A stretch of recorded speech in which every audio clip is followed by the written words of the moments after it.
All right, welcome everybody to this edition of O365A. Today we're going to be talking team certified devices with Ariel Posvolsky. He's a pre-sales engineer from Algo Solutions. Welcome, Ariel. Curtis, thank you for having me. Yeah, well, excited to have you. Why don't we just kick things off with, why don't you give us a little intro about your role in Algo Solutions? Yeah, absolutely. So I'm a pre-sales engineer at Algo. I've been with the company for just under 6 years now, actually. I used to be a support engineer, now I'm a pre-sales engineer. I also oversee the customer support team, both pre and post sales.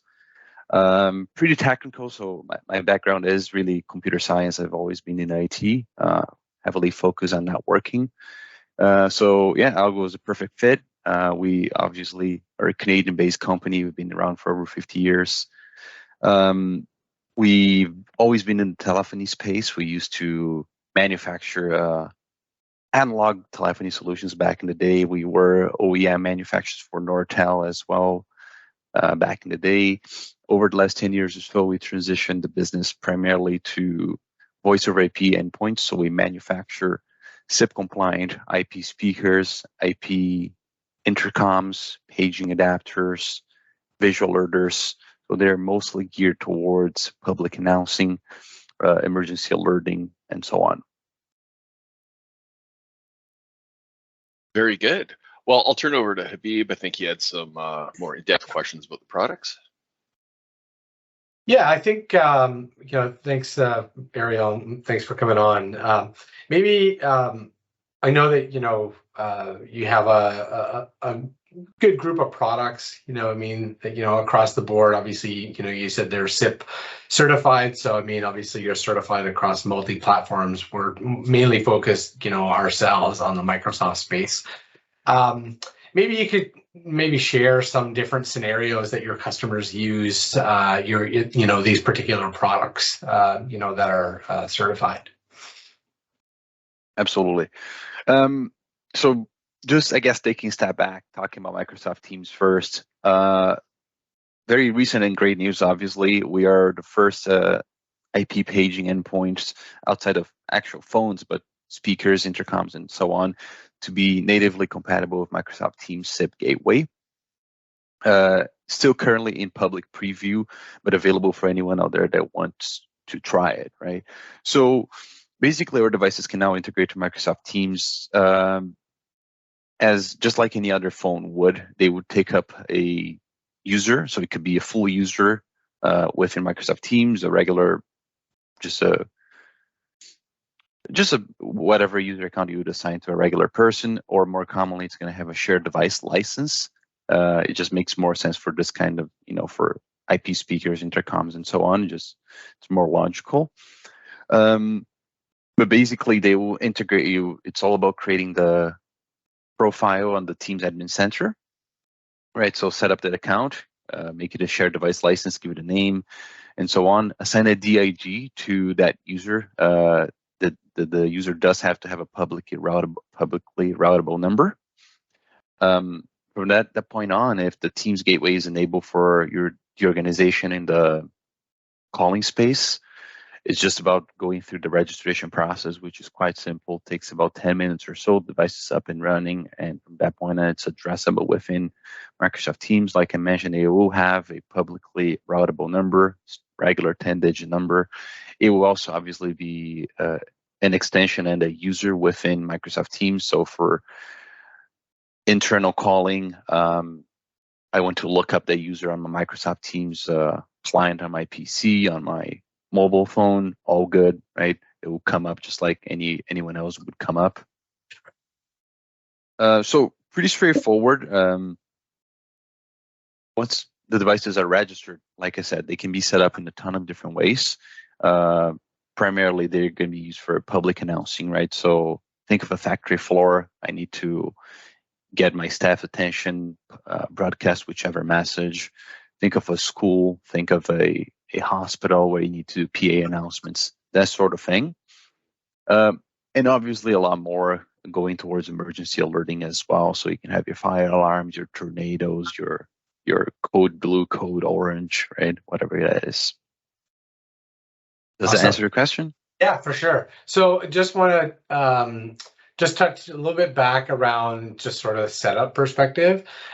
So you need to have obviously a Teams license, whether it's a user or a shared device. And then you can obviously assign any type of dial tone, right? So whether it be calling plan, operator connect, or direct routing. So as long as you, okay, perfect. Absolutely. I just wanted to clarify that, for the listeners as well. Yeah, and I'll pass it over to Michael. Yeah, I think that's a good point, Have, is that, prior to this being certified, the only way to really hang paging endpoints off of Teams was either through a session border controller and direct routing. So the fact that you can register these as basically handsets or peripherals tied to a Teams regular user without having to have a session border controller in the mix, and it works across all the PSTN options, that's pretty great. I've had the pleasure of playing with a few different units. So I have like the paging endpoint as well as one of the alerters. So I could trigger, if I call it, it'll start flashing and stuff like that. I'm not sure how well it shows in the cameras, but just some technical questions. So you have a lot of SIP devices. It seems like all the devices that are maybe running the same kind of firmware were certified. Is there a difference of what devices were certified versus what devices haven't been certified for Teams? Good question. The majority of our product line has been certified. The firmware isn't quite the same, but it is very similar across the devices, right? Across most of them, at least. So it's just easier, I guess, to talk about the ones that were not certified because there are only 2 devices. So we basically have a few verticals of products, right? So we have IP speakers, we have IP paging adapters, visual alerters, which is the one that you were just showing, / display speakers, and last but not least, IP intercoms. Within our IP intercoms, we have 2 audio-only intercoms, and then we have 2 audio and video intercoms. The 2 models that support video are not currently certified, but the audio-only models are, right? And the video intercoms, would that get certified for the audio only, or is there any plans to get that working with Teams? We are looking into it. We do plan on releasing an upcoming firmware patch to address this for those devices. Well, at least for one of them. Video is a little more tricky, but at least for audio, we do plan on making them compatible as well. But for now, they are the only exceptions. The part numbers, to be specific, are 8036 and 8039. Everything but these 2 are compatible with Microsoft Teams SIP Gateway. And I think I happen to have the 8190. I think that's. I think the strobe light that you had is that the multicolor or the single color model? That's the multicolor one. Multi, so 8138. Yeah, I have the little video intercom as well. I don't have the model on me, so I think that's probably the ones that is you're it talking about. The one with the screen on? Yes. Yeah, that's the 8036. Yeah. Okay, and that's the one that there'll be a patch maybe in the future to. Yeah. But the 8036, to be honest, is a little bit more challenging. We're looking into it. The 8039, it's a video intercom without a screen on. It's kind of narrow and tall. That one will have a patch sooner. Okay. And then just from a feature set, so you mentioned that your devices are kind of SIP certified, so they get the ability to use them across platforms. So when we talk about Teams and how they're registering to the Teams SIP gateway, I've noticed that they register like as a paging endpoint instead of a ringing endpoint. Is there any plans to kind of support some of those advanced features that you have on your devices, like DTMF to trigger specific announcements or any other advanced features that maybe are restricted out of the gate? Absolutely. So you are correct. As of now, if you were to go and register an Algo device to Microsoft Teams, whichever device it is, it's going to register as a paging device, right? From the Microsoft perspective, it's really invisible whether it's a paging device, a ringing device, an alerting device.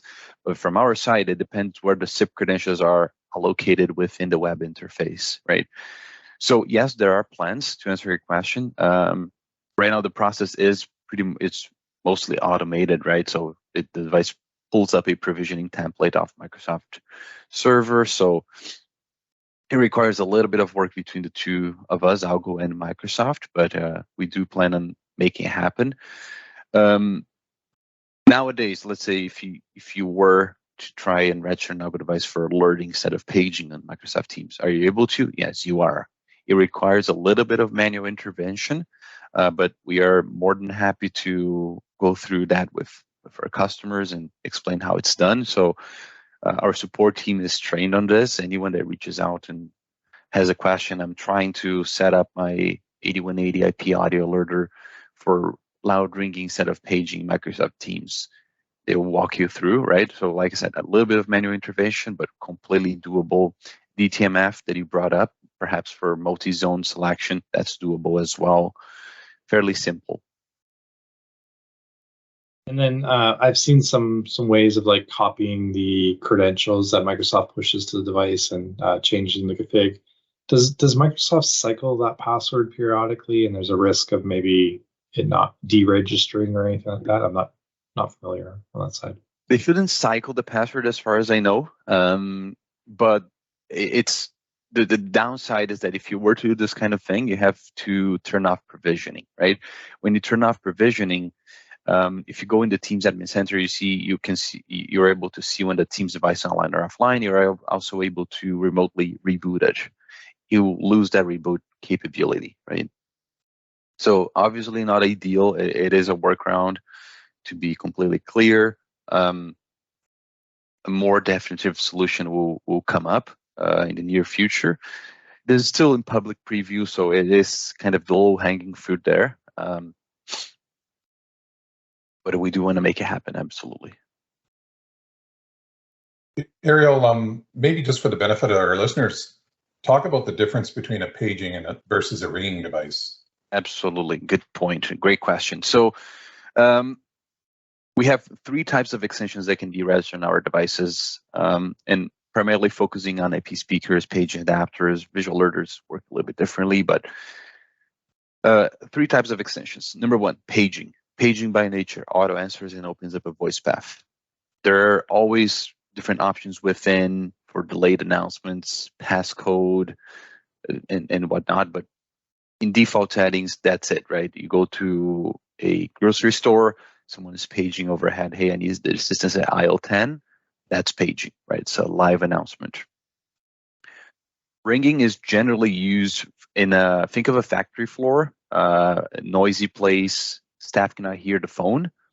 You can actually put a speaker that will ring along with the phone, but it will ring just 15, 20 times as loud. So it's just a lot easier to get their attention. That's also one possible application for visual alerters. Instead of doing a loud ringtone, you can actually just flash a light on incoming call. So that's ringing there. After hours, your night bell ringer, that sort of thing. Ringing does not answer the call, right?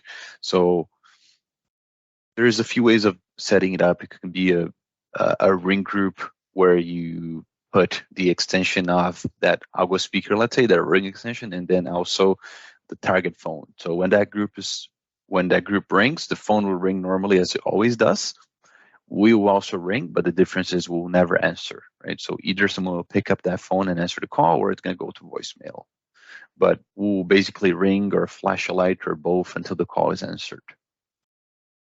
Last but not least, emergency alerting, very similar to ringing. It also relies on pre-recorded announcements, which, by the way, are customizable, right? So the devices have internal memory, custom WAV or MP3 format files can be uploaded very easily to customize the announcements. But basically, emergency alerting plays that pre-recorded announcement of your choice. You can have multiple, like I said before, you can have your lockdown, your tornado, your fire, right? Or any other example, really, for that matter. And the difference is that this will generally play over and over until it's canceled or until it times out. there is a number of options within, but that's the main difference between ringing and emergency alerting. One will just play while the call is really ringing. The other one will play indefinitely or until it's canceled or until it times out. Gotcha. No, that's helpful. I mean, I think most of us are used to saying paging, where you literally to put this in a Teams perspective, the Algo device would show up as a user with presence, and you would just click the device, and in ringing mode, or sorry, in paging mode, it would literally go hot the second you called. It would answer, and you're live on. Exactly. Yeah. Again, in default settings, there is always different options within, but yes, you are correct. So that's good. That's a good important distinction. So I think that, I mean, at least from my perspective, maybe Michael is seeing this too, like a lot of my customers are asking about paging, but more from, and I know you support obviously the IP visual alerters and the IP based devices, intercoms, but what's intriguing to me is the IP paging adapters. And I think that's going to be probably the biggest run. There it is. There's one there.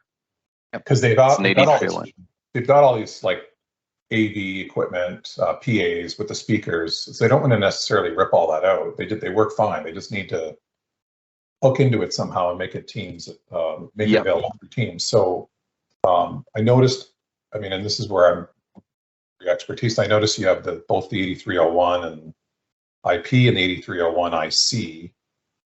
I think those are the two currently certified adapters, or is that just one of them perhaps? And maybe just talk a little bit about that. And a second part to that is what Informacast is. I think it has something to do with learning, but absolutely good questions. So we have two paging adapters in our product line today. The 8301, which is by far the most common one out there. It's just more flexible. It offers more features. And then we have the 8373, which is not a worse product in any way. It's a very specific product for a very specific type of application. So you won't see nearly as many of them out there compared to an 8301. Before I differentiate the two of them, maybe I'll just talk about Informacast and the IC you mentioned. So for most of our part numbers, you see there is a regular option. So 8301, for instance, there's the regular 8301, and then there's the 8301-IC. That stands for Informacast. Informacast is a software by a company called SingleWire for mass alerting, right? It is really a software that is generally used in large environments. Think of a university campus, right? You need to do mass alerting there, integrate to 911 services, email, SMS, that sort of thing. That's where they come in, right? And we are partners with them. So they don't have the hardware, they have the software. Our hardware can integrate into their solution. So that's Informacast for you.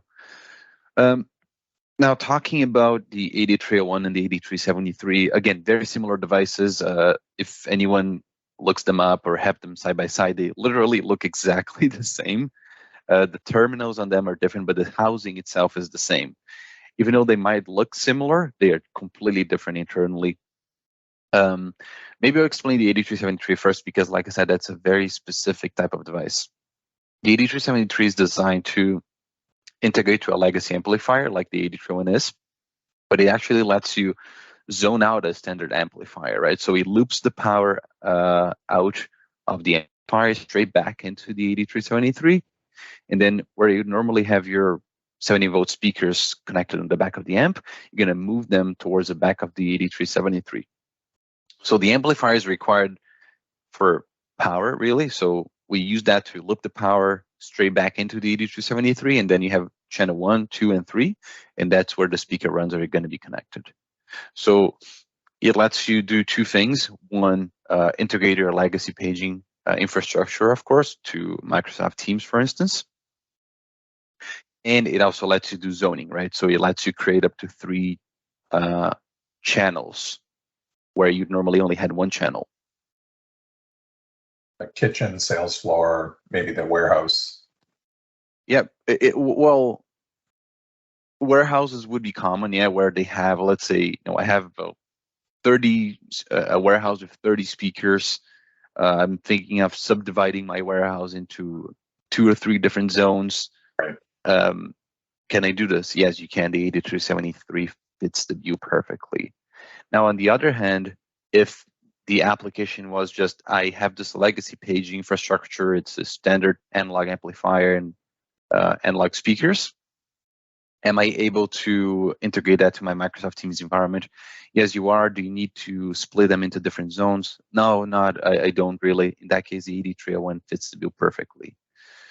The 8301 is so common out there because it is really kind of a jack of all trades, right? It fits great for those analog integrations to an amplifier or sometimes even to an analog zone controller, where it just needs DTMF zone selection. But also it's great for standard IP deployments, right? Where perhaps you only have IP speakers, IP visual alerters. The 8301 still fits the bill, right? The 8301 offers a couple unique features. It has the scheduler built in. So think of a school. You will need to automate your announcements throughout the day, your bells between classes, or every morning at 8 a.m. I need to play the anthem, Pledge of Allegiance, whatever that is. You can automate all those events, right? So every Monday at 8 a.m., every other Monday, you can set it up in any way. The edition also lets you connect a music source into it for just music streaming over the speaker. So think of your phone running your whichever app you prefer for music streaming, connect that back onto the 8301, multicast that to your IP speakers, right? No, that's great. I appreciate the breakdown there. I think the listeners will as well. Yeah, and on that note, made this really interesting conversation about a whole variety of IP devices I've never used personally with customers. What would you say, Ariel, is the, I don't know, top three scenarios in terms of vertical and situations where these products are used? Good question.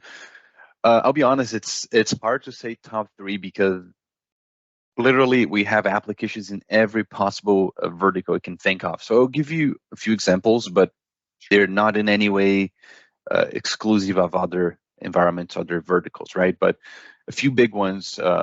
Education is a huge one, right? So schools, especially with recent events, security is top of mind. So having a system that is reliable, that will be available out there in any in any situation, whether it's for just day-to-day announcements, whether it's for emergency alerting, is huge. So education is a big industry. Manufacturing/warehousing is a big one too. Think of your 600,000 square feet warehouse, massive. Like you need to be able to find people in the floor, right? You also need to be able to notify them of possible emergencies, fire, whatever that is, or just really, hey Bob, I need you upstairs, right? Whatever it is.